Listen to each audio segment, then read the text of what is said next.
তাহলে আজকের টপিক হচ্ছে মেনিনজাস। তো মেনিনজাস কি, এটা যদি প্রশ্ন করা হয় 90% স্টুডেন্ট আনসার দেয় এটা হচ্ছে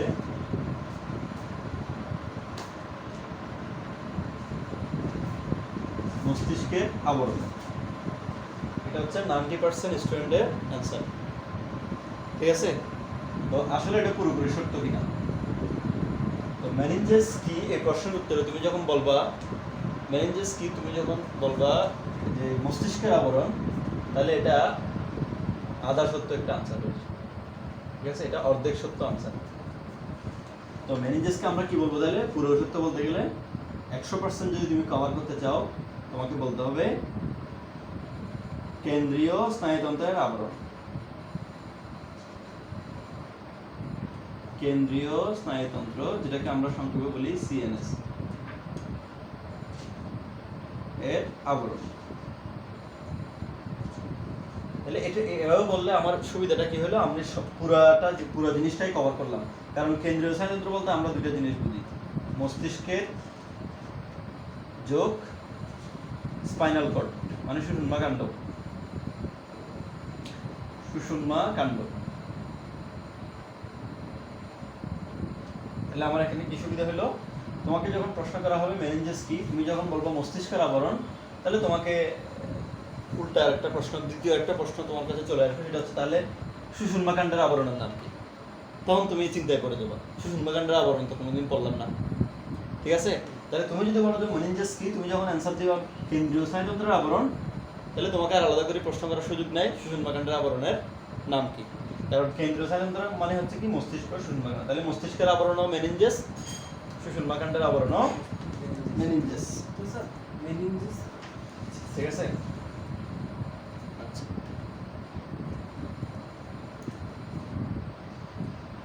সুষুম্না কাণ্ড তো ইয়াতে থাকে মেরুদণ্ডে। তো এটার সাথে এটার আবরণ একসাথে কেন হচ্ছে? দুটোটার আবরণ সেম আর কি। মেরুদণ্ডের সাথে সুষুম্না কাণ্ড কি ধারাবাহিকভাবে যুক্ত না, কন্টিনিউয়াসলি না, বুঝছো? এখন এরপরে আমরা একটু মেনিনজাসের স্তরগুলো দেখাই। প্রথমে ধরো এটা হচ্ছে আমাদের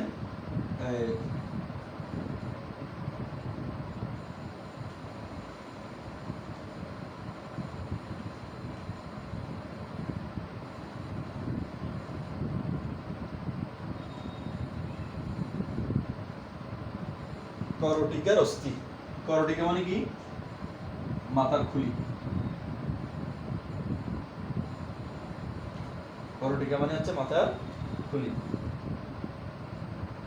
তাহলে মাথার খুলির যে অস্থি বা বোনস, করটি হলে মাথা মুখ সব। ঠিক আছে, আর করটিকা বললে শুধু মাথা, মানে ব্রেডের চারিদিকে।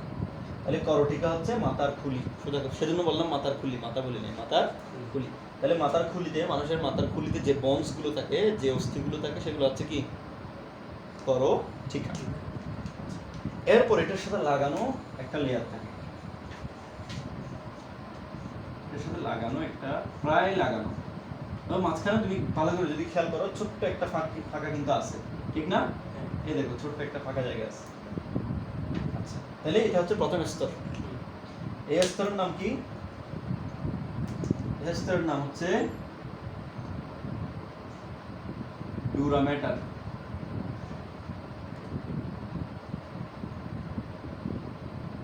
ঠিক আছে, অথবা আমরা সংক্ষেপে বলি হচ্ছে ডুরা ম্যাটার বা ডুরা, যাই বলো। ঠিক আছে, ডুরা ম্যাটার বা ডুরা। এরপর লেয়ারের নাম হচ্ছে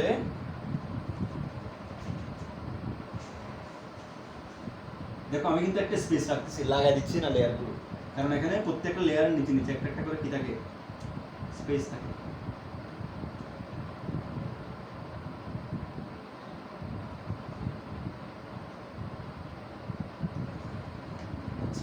এই স্পেসটা, এই লেয়ারটার নাম কি?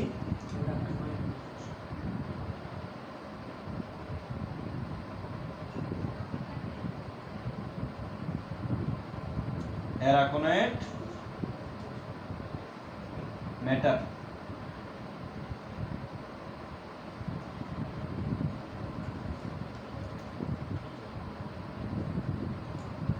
এরপর এটা দেখো একদম অনেক বড় একটা স্পেস রাখলাম আমি। এরপরে কি এরপর স্পেসটা একটু কি করে রাখলাম, একটু বড় করে রাখলাম। দেখো যতই উপর থেকে নিচে নামছে স্পেসগুলো আস্তে আস্তে কি হচ্ছে, বড় হচ্ছে। একদম সবার ভিতরের তার নাম কি, পায়ামিটার। স্যার এরকম সিরিয়ালি স্পেসটা মেইনটেইন করতে হবে অবশ্যই পায়ামিটার।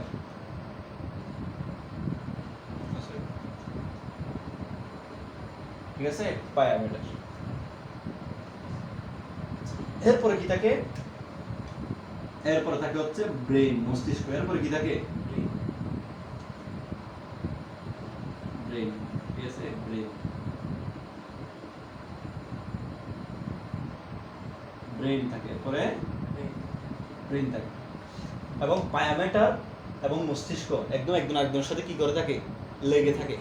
আমি যদি একটা মানুষের মাথার খুলিটাকে বরাবর ভাঙি, লেয়ার বাই লেয়ার আলাদা করতে পারবো। প্রথমে ডুরাকে টান দিলে ডুরা উঠে যাবে, এরপরে অ্যারাগোনামিটারকে টান দিলে অ্যারাগোনামিটার উঠে যাবে। কিন্তু পায়ামিটারকে তুমি যতই টানো উঠবে না, কারণ পায়ামিটার কিসের সাথে অ্যাটাচ, ব্রেনের সাথে। পায়ামিটারকে টান দেওয়া মানে ব্রেন সহ নিয়ে বলতেছে, তাহলে পায়ামিটারকে আলাদা করা যায় না। পায়ামিটারকে কি করা যায় না, আলাদা করা যায় না। তার মানে পায়ামিটারের নিচে, পায়ের নিচে কি কোনো স্পেস থাকবে, পায়ামিটারের নিচে কোনো স্পেস থাকবে না। আচ্ছা, এবার আসলে এখানে যে স্পেস আছে কতগুলো ফাঁকা জায়গা স্পেস, এই স্পেসগুলোকে আমাদের এখন কি করতে হবে, নেমিং করতে হবে। স্পেসগুলোর একটা কি আছে, নাম আছে। তার উপর তোমাকে তার আগে তোমাকে কিছু শব্দের অর্থ শিখে। দেখো এপি, এপি শব্দের অর্থ কি হতে পারে, উপরে,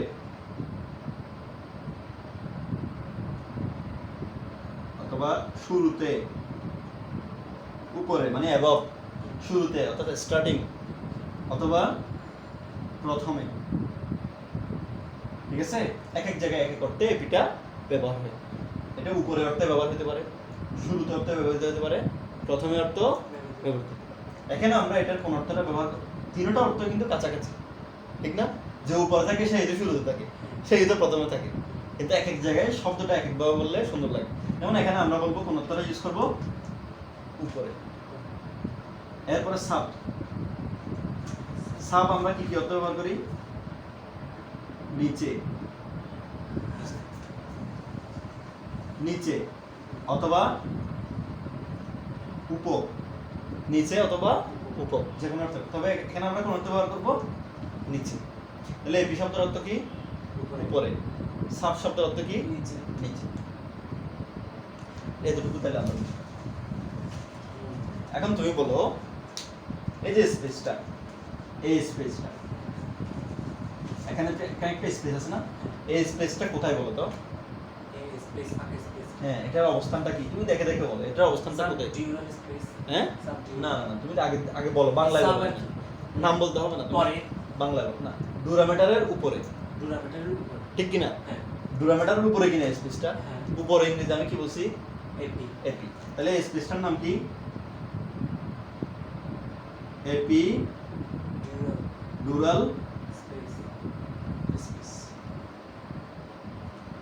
এই স্পেসটার নাম কি, এটা কোন জায়গায়, নাম পড়ে, এটা কোন জায়গায়, এটা হচ্ছে যে এটা এটা সাব। এই যে এটা কিসের, আগে বাংলায় বলো। এটা এটা হচ্ছে ডুরামিটারের নিচে, নিচে, অ্যারাগোনামিটারের উপরে। উপরে। তবে সাধারণত এটার নামটা আমরা ডুরামিটার, ডুরা দিয়েই করি, অ্যারাগোনাট দিয়ে এর নামটা আমরা বলি না। নর্মালি আর কি, যেভাবে প্র্যাকটিস হয়ে আসছে এটাকে আমরা এপি দিয়ে শত বলতে শত, পারবো? হ্যাঁ, এপি দিয়ে করা যায়, কিন্তু গত শত শত বছর ধরে মানব দেহ নিয়ে যারা গবেষণা করতেছে ওরা এভাবে বলে নাই, বলে নাই মানে যে যেভাবে প্র্যাকটিস করছে আমরা সেভাবে প্র্যাকটিসের মধ্যে চলে আসছে। তাহলে এটাকে আমরা ডুরা দিয়ে নামকরণ করবো। তাহলে ডুরা দিয়ে যদি বলি, ডুরার কোথায়, ডুরার নিচে, নিচে ইংরেজি কি, সাব। সাব। তাহলে এই স্পেসটার নাম কি, সাবডিউরাল স্পেস। Subdural space. এই স্পেসের নামগুলো আমাদের শিখতে হয়। ভবিষ্যতে যদি আমরা কখনো মেডিকেলে পড়াশোনা করি, এই স্পেসগুলো আমাদের লাগবে। কারণ মানুষ যখন কোনো ইনজুরি, হেড ইনজুরি হয়, মাথায় যদি কোনো ইনজুরি হয়, গাড়ি অ্যাক্সিডেন্ট বা রোড অ্যাক্সিডেন্ট হয়, মাথায় যদি ইনজুরি হয়, এই স্পেসগুলোতে কি জমে, রক্ত জমে। ঠিক আছে, এক একটা স্পেসে রক্ত জমলে এক এক ধরনের কি হয়, লক্ষণ হয়, এক এক ধরনের ক্ষতি হয়।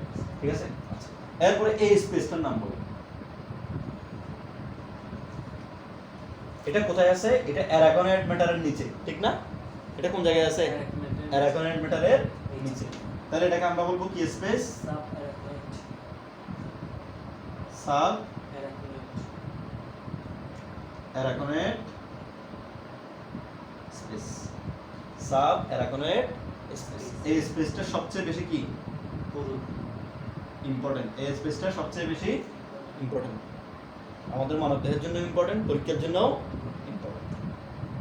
তাহলে সাব অ্যারাকনয়েড স্পেস, কেন স্যার এর আগে স্পেস ইম্পর্টেন্ট এর আগের স্পেসগুলো ইম্পর্টেন্ট, কিন্তু ওগুলো হচ্ছে এটা বেশি ইম্পর্টেন্ট, ঠিক আছে? আচ্ছা, এপিডুরাল স্পেসে কি থাকে? কিছুই থাকে না। এপিডুরাল স্পেসে কিছুই থাকে না। সাবডুরাল স্পেসে কি থাকে? কিছুই থাকে না। কিন্তু সাব অ্যারাকনয়েড স্পেসে কি থাকে? ফ্লুইড থাকে, একটা বিশেষ তরল থাকে, একটা বিশেষ তরল থাকে। মনে রাখবা আমাদের বডিতে যতগুলো সফট অর্গান আছে, কি অর্গান? যেমন ধরো ব্রেন, মাথার উপর থেকে একদম উপর থেকে শুরু করো, ব্রেন, হৃৎপিণ্ড মানে হার্ট আর কি, ফুসফুস মানে লাংস, তো পেটে তো অভাব নাই, পেটে তো অনেকগুলো অর্গান আছে। এগুলো সবগুলোর বাইরে একটা বাইরে এরকম কি আছে? পর্দা আছে, এবং এই পর্দাগুলোর মাঝখানে একটা কি আছে? তরল আছে। কি আছে? তরল। কেন এটা তরলটা থাকলে সুবিধা কি? কোনো কারণে যদি ইনজুরি হয় সরাসরি কোথায় গিয়ে লাগবে না, ওই অর্গানে গিয়ে, ধরো তোমার মাথায় তুমি দুম করে একটা হেড দিলা ফুটবল খেলার সময়, হেড যখন দিছো ফুটবল তোমার মাথায় কিন্তু ভালোই জোরে আঘাত করছে, কিন্তু তোমার ব্রেন ইনজুরি হচ্ছে। ব্রেন ইনজুরি হলে তো কেউ কোনোদিন হেড দিত না, তার মানে ইনজুরি হচ্ছে না। কেন হচ্ছে না? কারণ তুমি যে দুম করে হেড দিছো, ব্রেনের বাইরে কি আছে? ফ্লুইড আছে। ফ্লুইডটা হেডের যে একটা আঘাত, ওটা কোথায় কোথায় কোথায় চলে গেছে? ফ্লুইড। তরলের মধ্যে যদি তুমি কোনো আঘাত করো, তরলের মধ্যে একটা কি তৈরি হবে? তরঙ্গ তৈরি হবে। ওই তরঙ্গ পর্যন্ত কি আঘাতটা শেষ, ব্রেন পর্যন্ত যায়নি। এটা একটা সুবিধা। আরেকটা সুবিধা হচ্ছে তুমি যখন ব্রেনের চারিদিকে তুমি ধরো, আমি দেখাই, ধরো এটা ব্রেন, সাপোজ কথা এটা হচ্ছে কি, আর চারিদিকে এগুলো হচ্ছে লেয়ার। এখানে কি আছে? ফ্লুইড আছে। এখানে কি আছে? ফ্লুইড আছে। তুমি কল থেকে একটা ফুটবল এসে এদিকে হেড মারলো, এদিকে যদি ধাম করে হেড মারে, পানিটাতে কি হবে? ধাক্কা পড়বে না? তো পানি করবে কি? ব্রেনটাকে কোন দিকে নিয়ে আসবে? এখানে নিয়ে আসবে না? অর্থাৎ ধরো হেড দিল, হেড দেওয়ার পর ব্রেনটার অবস্থা কি হবে? ব্রেনটা একটু এদিকে চলে আসবে, ব্রেনটা একটু কোন দিকে চলে আসবে? অর্থাৎ তুমি সামনের দিকে হেড দিলে ব্রেনটা কোন দিকে চলে যাবে? পিছনে চলে যাবে। তুমি যদি পাশে দিয়ে হেড দাও, ব্রেনটা এদিকে চলে আসবে। তার মানে ব্রেনটা পানির ভিতরে কি এদিক ওদিক নাড়াচাড়া করতে পারতেছে। এতে তোমার ব্রেন কি বড় বড় আঘাতের হাত থেকে রক্ষা পাচ্ছে। এদিকে দিলে ওদিকে চলে যাচ্ছে, তার মানে পানির মধ্যে ব্রেনটা ভাসমান অবস্থায় আছে। তাহলে এটা আমাদের সুবিধা না অসুবিধা? এর প্রত্যেক অর্গানের ক্ষেত্রে এই কথাটা সেম। প্রত্যেক অর্গানের বাইরে একটা কি থাকে? একটা তরল পদার্থের লেয়ার থাকে, ফ্লুইডের লেয়ার থাকে। এই ফ্লুইডের লেয়ারটা কি করে? বাইরের আঘাতগুলোকে শোষণ করে ফেলে, বাইরের আঘাতটা কি করে ফেলে? শোষণ করে ফেলে। ওই যে অর্গান পর্যন্ত যেতে দেয় না। এখানের মধ্যে ফ্লুইড আছে কোন লেয়ারে বলো তো? ফ্লুইড আছে একমাত্র কোন লেয়ারে? সাব অ্যারাকনয়েড স্পেসে। কোন স্পেসে ফ্লুইড আছে? Sub arachnoid space. এই ফ্লুইডটার নাম কি? ব্রেনের ভিতরে যে ফ্লুইডটা থাকে এটার নাম কি? সেরেব্রো মানে ব্রেন। সেরেব্রো মানে কি? ব্রেন। স্পাইনাল মানে সুষুম্না। অর্থাৎ এই ফ্লুইডটা ব্রেনেও থাকে, সুষুম্না কান্দেও থাকে। Cerebrospinal fluid. সেরেব্রোস্পাইনাল কি? ফ্লুইড। সংক্ষেপে আমরা কি বলি? সংক্ষেপে আমরা এটাকে বলি হচ্ছে সিএসএফ। সংক্ষেপে এটাকে আমরা কি বলি? সিএসএফ। তাহলে আবার বলো তো, ব্রেনের ভিতরে কি ফ্লুইড থাকে? সিএসএফ। ব্রেনের ভিতরে সিএসএফ থাকে। ব্রেনের কোন জায়গায় থাকে সিএসএফটা? অনেক জায়গায় থাকে। আপাতত আমরা একটা শিখবো। কোন জায়গায় থাকে? Sub arachnoid space. ব্রেনের না, বলো যে মেনিনজেসের। মেনিনজেসের কোন জায়গায় সিএসএফ থাকে? মেনিনজেসের কোন জায়গায় সিএসএফ থাকে? Sub arachnoid space. এতটুকু পর্যন্ত আমরা বুঝছি। এখন আসো অ্যারাকনয়েড ম্যাটারটা নিয়ে আলাদা করে একটু সামান্য করে জানতে হবে। আমি যদি এখান থেকে অ্যারাকনয়েড ম্যাটারটাকে দেখাই, অ্যারাকনয়েড ম্যাটারটা কিন্তু এত চিকন না। অ্যারাকনয়েড ম্যাটারটা একটু কি এরকম মোটা। অ্যারাকনয়েড ম্যাটারটা কি এরকম মোটা, এই ধরো এরকম। এবং এর ভিতরে কি থাকে? এর ভিতরে এরকম অনেকগুলো প্রকোষ্ঠ থাকে। এর ভিতরে এরকম অনেকগুলো কি জালের মধ্যে কি থাকে? প্রকোষ্ঠ থাকে। তাহলে অ্যারাকনয়েড ম্যাটারের ভিতরে কি থাকে? ছোট ছোট প্রকোষ্ঠ থাকে। এই প্রকোষ্ঠগুলোকে বলা হয় ট্রাবেকুলি। কি বলা হয়? ট্রাবেকুলি।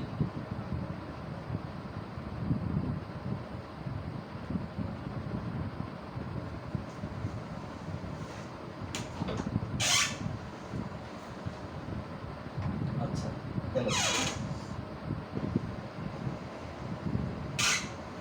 এরপর আসো এবার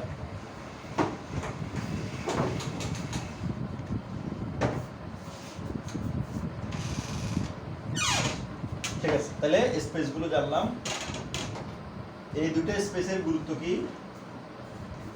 এই দুটো স্পেসের গুরুত্ব কি? বাইরে যে কোনো স্পেস গুলোর গুরুত্ব হচ্ছে, তিনটা স্পেসের একটা কমন গুরুত্ব হচ্ছে আমরা যখন মাথায় কোনো আঘাত পাই, এখানে কি জমে? রক্ত জমে। তখন আমরা পরীক্ষা করে Always? দেখি, হ্যাঁ অলওয়েজ না, যদি রক্ত ফুটবল মারলে না না না এই আঘাতটা যদি গুরুতর হয় আর কি।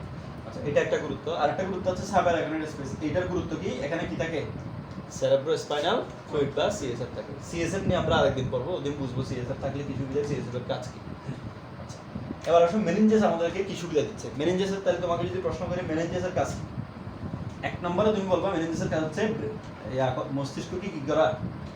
বাইরের আঘাত থেকে রক্ষা করা। মস্তিষ্ককে বাইরের আঘাত থেকে রক্ষা করা। ঠিক আছে? আর মেনিনজাস কয় স্তর বিশিষ্ট হলো তাহলে? কয় স্তর বিশিষ্ট হলো? 3 স্তর। 1 2 3। মেনিনজাসের লেয়ার কয়টা? তিনটা। 3টা। স্পেস কয়টা? 3টা। তিনটা। লেয়ার 3টা, স্পেস 3টা। এর মধ্যে ব্রেনের সাথে আটকানো থাকে কোনটা? পায়োমেটার। হার্টের সাথে আটকানো থাকে কোনটা? ডুরামেটার।